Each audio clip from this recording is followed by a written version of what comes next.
55টা বছর যারা ক্ষমতায় ছিলেন তার ভিতরে 30 বছর টানা ক্ষমতায় ছিলেন, 20 বছর শেখ হাসিনা সরকার, 10 বছর বর্তমান সরকার, 30 বছর আপনারা তাদেরকে সাথেও নিছেন। আজকে বিচার করেন। যদি আবহানা রাজ্জাকি মেজর অবসরপ্রাপ্ত হাফিজউদ্দিন স্পিকার বীর বিক্রম, তিনি আবার একটি টেলিভিশনে, যেহেতু উনি বিএনপি জামায়াতের কথা বলেছেন, তিনি একটি টেলিভিশনে সাক্ষাৎকারে বলেছেন আগের জামায়াতের সাথে বর্তমান জামায়াত এক নয়। কিন্তু আমার প্রশ্ন হলো, যদিও কেউ কেউ বলছেন, অনেকেরই বলছেন পরিবর্তনকে সুযোগ দেওয়া উচিত, আবার কেউ বলছেন ইতিহাসের বিচার ও জবাবদিহিতা আগে জরুরি।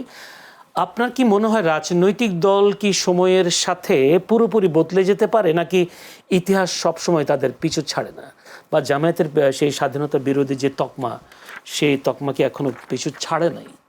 আচ্ছা, ধরুন আপনি একটা হত্যা করেছেন, কোথাও খুন করেছেন, বা আপনার বিরুদ্ধে খুনের অভিযোগ আছে, কিংবা আপনার বিরুদ্ধে ধর্ষণের অভিযোগ আছে। অভিযোগটা আজকে হোক আর 20 বছর আগের হোক, আছে। তারপর একটা সার্টেন টাইমে একেবারে পরেশগার হয়ে গেলেন, নামাজ রোজা হজ জাকাত সব করতেছেন, তাতেই অপরাধ মাপ হয় কিনা প্রশ্নই তো আসে না, প্রশ্নই ওঠে না। তাহলে আগে জামাত ভালো ছিল যে বলছেন হাফিজ সাহেব, আগের জামাত খারাপ, আগের জামাত চেয়ে বর্তমান জামাত ভালো বলছেন, আগের চেয়ে বর্তমান জামাত ভালো, এক নয়, ভালো খারাপও বলেন। আচ্ছা, এইবার আসেন, এক নয়, তাহলে আমি ধরে নিব আগে ভালো ছিল। কেন? তার সাথে জোট বাইদা ক্ষমতায় গেছিল। এবং আগের জামাত বলতে সম্ভবত 71-এর কথা বলছেন উনি, 71-এর সময়। উনি তো কিছুই বলেন না, এই জন্য বলছি প্রশ্নগুলো আপনাদের করা দরকার। আমি আপনাকে রিকোয়েস্ট করবো কালকে তার ইন্টারভিউ নেন, এই জন্য আমাদের ভালো হইতো। উনি যদি বলতে 71-এর জামাত, কিংবা 2001-এর জামাত, কিংবা আজকের জামাত, প্রশ্নগুলো তাদেরকে করবেন, আমাদেরকে প্রবলেমে ফেলান আপনারা। You just meet him. এই কাজগুলো সাংবাদিকের, এবং সেটা আপনারা করেন না, এটা জাতির জন্য দুর্ভাগ্য। কেউ কেউ করেন না। আমি আপনাকে বলছি, আপনি করবেন কালকে। যে আমি একজন আলোচক নিয়েছিলাম, সে আমার কাছে এই প্রশ্নটা রেজ করছে, আপনি কোন টাইমটার কথা বললেন? কোনো সন্দেহ নাই যে তাদের বক্তব্য 2001-এ তারা ভালো ছিল, তাহলে আমি জোট বাঁধবো কেন? জোট বাঁধতে তারা মন্ত্রীও বানাইছি না। আচ্ছা, সেই বিতর্কে আমি যাচ্ছি না। আমি বলছি ভালো আর মন্দ। আপনি প্রথম আসেন, তাদের বিরুদ্ধে গুরুতর 2টা অভিযোগ। একটা অভিযোগ মানুষ হত্যা, আর একটা নারীর সম্ভ্রম নষ্ট করা। এই 2টা তো আমার কাছে আইনের বইটা আনা উচিত ছিল, আমার ভুল হয়েছে। 3 ধরনের অপরাধ হয় ফৌজদারি মামলায়। এক ধরনের অপরাধ আপনারা 2 পক্ষ মিলে আপোষ করে নিতে পারেন। আর এক ধরনের অপরাধ আদালতের পারমিশন নিয়ে, যে আমরা এই ঘটনা হয়েছে, আমরা 2 পক্ষ পারমিশন দেয়। আর কিছু অপরাধ আছে আদালতের কোনো এখতিয়ার নাই ক্ষমা করার, কোনো এখতিয়ার নাই, বিচার করতে হবে। তার ভিতরে যত অপরাধ, তার অন্যতম 2টা, একটা হলো খুন, এবং আপনি যদি নারী নির্যাতন করেন, কেউ পারবেন এটা মাফ করতে। ইভেন তাদের আত্মীয় স্বজনও মাফ করতে পারবে না। এইটা মাফ করতে পারে কখন? এটার উপরে যদি রায়টায় হয়ে যায়, জাজমেন্ট হয়ে যায়, তারপর রাষ্ট্রপতির কাছে প্রাণ ভিক্ষা চাওয়ার যে একটা প্রভিশন আছে সেখানে। কিন্তু বিচারটা হইতে হবে, কোনো মাপ নাই। তাহলে 55 বছর যাবৎ যাদের বিরুদ্ধে অভিযোগ, এই টেলিভিশনে এসে সবাই টকশো করে, শরীর হাত পা নাড়ায় নাড়ায়, তারা এসে বলে জাতির কাছে তারা মাপ চাবে, জাতির কাছে দাঁড়ায় আমরা মাপ চাইলাম যে আমরা এগুলা করছি। মাপ হবে না তো এটা। যারা এই অ্যাডভাইস দেয় তারা একই ধরনের অপরাধী। আপনি মাপ করা যায় না যেটা, সেটা আপনি মাপ করতে বলেন কেন? বরং প্রতিটা টকশোতে এসে বলবেন তাদের বিচার করতে হবে। যদি বিচার করতে না পারেন, তাইলে সরকারকে বলতে হবে। কারণ এই 55টা বছর যারা ক্ষমতায় ছিলেন তার ভিতরে 30 বছর টানা ক্ষমতায় ছিলেন, 20 বছর শেখ হাসিনা সরকার, 10 বছর বর্তমান সরকার, 30 বছর আপনারা তাদেরকে সাথেও নিছেন। আজকে বিচার করেন, কারণ এগুলার কোনো ক্ষমা নাই, ক্ষমার অযোগ্য অপরাধ, আপনাকে বিচার করতে হবে। এখন বিচার যদি না করতে পারেন, তার আরেকটা কথা বলি আমি, এই যে আপনাদের যে এই যে বক্তব্যটা সবাই বলে, এটা কি আপনি লিগ্যাল লেন্স দিয়ে দেখতেছেন নাকি পলিটিক্যাল লেন্স দিয়ে দেখতেছেন? এটা কি রিয়েল তারা অপরাধী না রাজনৈতিক অপরাধী? যদি রিয়েল অপরাধী হয়, কোনো মাপ নাই, কোনো মার্সি নাই।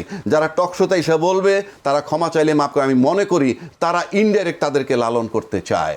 আপনি কি মনে করেন রিয়েল অপরাধী নাকি পলিটিক্যাল? আমি কেন বলবো? আপনার মনে বলছে। আপনাদের যারা টকশো করতে আসে তারাই তো বলে। এটা যদি রিয়েল অপরাধ হয় বিচার করতে হবে।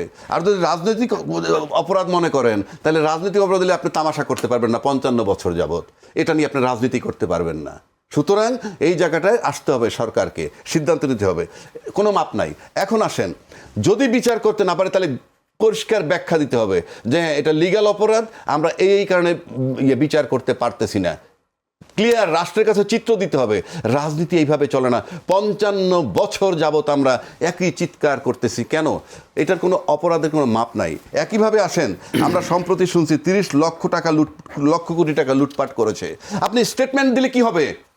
আপনি তার বিরুদ্ধে প্রসিকিউশন ড্র করেন, তার বিরুদ্ধে মামলা করতে হবে। আপনি তো বলছেন লুটপাট হয়েছে, তো লুটপাট হলে আপনি বিচার করতে পারবেন না কেন? তার বিরুদ্ধে মামলা করতে যাবেন না কেন? তারপর যদি আপনি থুথু মারতে গেলেন, যেখানে আপনি বললেন যে কি গণভবনে জুলাই জাদুঘরে, কেন? তার ঘটনা মনে করলে মানুষ থুতু মারবে। ঘটনাগুলোর ভিতরে কি আছে? হত্যা আছে। হত্যা থাকলে আপনি বিচারে যাবেন। আপনি এই সমস্ত বক্তব্য দিয়ে আপনি কি বলতে যাচ্ছেন? এটাও কি সেই রাজনৈতিক বক্তব্য, না মানে রাজনৈতিক অপরাধ, না রিয়েল অপরাধ? এগুলোকে ক্লিয়ার করতে হবে। দেশ এই জায়গায় থাকবে না, এই জায়গায় রাইখেন না আল্লাহর দোহাই। আপনার দেশটাকে যা করতেছেন, আমি আগেই বলছি, যেহেতু আপনার প্রতিষ্ঠানের কোনো চেঞ্জ করতেছেন না, আপনাদের নিশ্চয়ই সুবিধা হয়। আপনার দেখতে হবে রাষ্ট্রের সুবিধা। রাষ্ট্রের সুবিধা যদি দেখেন তাহলে তো এগুলোর বিচার করবেন। এটা বিচার করবেন না কেন? আপনি এই এই এই ভাষা, এই ডায়লগ আমি কেন দিব? বিচার না করার কারণটা যদি ছোট্ট করে বলতেন। আমি বলি নাই তো করে নাই কেন, প্রশ্নটা আমাকে করে। আমি আবারও বলছি, আপনি কালকে ইন্টারভিউ নেবেন, যারা যারা এই কথাগুলো বলছে তাদের কাছে আপনি টিম পাঠান। যদি না পাঠান, টকশোতে আমাদেরকে বিব্রত করেন না। ধন্যবাদ, অসংখ্য ধন্যবাদ। আমি একটু বিষয় যোগ করতে চাই রাজ্জাকি ভাইয়ের প্রশ্ন ধরে। রাজ্জাকি ভাই যে খুব প্রকাশ করেছেন যৌক্তিক, অত্যন্ত যৌক্তিক, যে বিচারের নামে তামাশা মস্করা, এটা থুতু দিলে বিচার হয়ে যাবে? কি হোয়াট ইজ দিস? যে ঠিক আছে একটু থুতু দিয়ে দিছি, আর বিচারের দরকার নেই। এটা আমাদের গ্রামে হয় মাঝে মধ্যে, চোখ টিপির সালিশ হয়। অপরাধী তো সাজানো হয় যে দুটো থাপ্পড় দিয়ে দেবো তোরে, আস্তে করে তুই একটু দৌড় দিয়ে চলে যাবি। আর আমি বলবো যে ভাই ভয় পাইছে, থাপ্পড়ও দুটা দিয়ে দিচ্ছি। না, এটা এই জায়গায় নয়। আপনি হত্যা করেছেন, হত্যার বিচারের আওতায় আনেন। ক্ষমা কিসের? এখানে থুতু দিলেও ক্ষমা হবে না, ক্ষমা চাইলেও ক্ষমা হবে না। কিন্তু আমরা এই বিচার নিয়ে কিন্তু তামাশা দেখছি। 55 বছর যাবত বিচারের দিকে যাচ্ছি না, আশেপাশে আমরা কিন্তু চলে যাচ্ছি। আবার একদিকে আওয়ামী লীগের কে আবার কাছে নেয়ার, তাদের ব্লেসিং নেওয়ার চেষ্টাও ভেতরে ভেতরে করছি, যেটাই জামাত নিয়ে দীর্ঘদিন হয়েছে, যে যার মতো করে করেছে। জামাতের বাংলাদেশের সংসদীয় রাজনীতিতে অভিষেক হয়েছে 1986 সালে আওয়ামী লীগের হাত ধরে এবং জাতীয় পার্টির হাত ধরে, অর্থাৎ এরশাদ সাহেবের হাত ধরে। তখন এই বিএনপিও জামাতকে রাজাকার বলতো, যে রাজাকারে আর স্বৈরাচারে মিলে গেছে। পরবর্তীতে আমরা দেখলাম এই জামাতের সাথে আবার বিএনপির খুবই খাতির।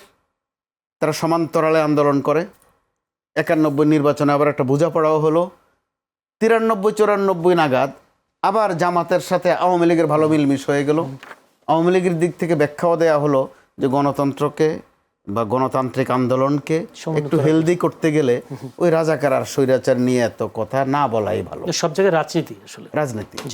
আবার যখন ওই জামাতে এই বিএনপির কাছে এখন আবার দেখি মাঝে মধ্যে গুপ্ত, মাঝে মধ্যে রাজাকার, এই বিষয়টা পরিষ্কার করেন। নইলে হয় কি, মানুষ সারা বিশ্ব আলাপ করে 2030 সালে কি করবে, তারা 2050 কি করবে, আমাদেরকে ধরে ধরে আপনারা 71 নিয়ে যাচ্ছেন, পিছিয়ে নিয়ে যেতেন 12 বারে। সামনের বছরে যেতেই পারছি না, সামনে একটা বাজেট, এই নিয়ে কোনো আলাপে করতে পারছি না, ধরে ধরে আমাদেরকে শুধু পেছনে নিয়ে যাচ্ছেন, বা আমরাও যেতে বাধ্য হয়ে যাচ্ছি। এটাও কিন্তু আরেক ধরনের। ধন্যবাদ। আমি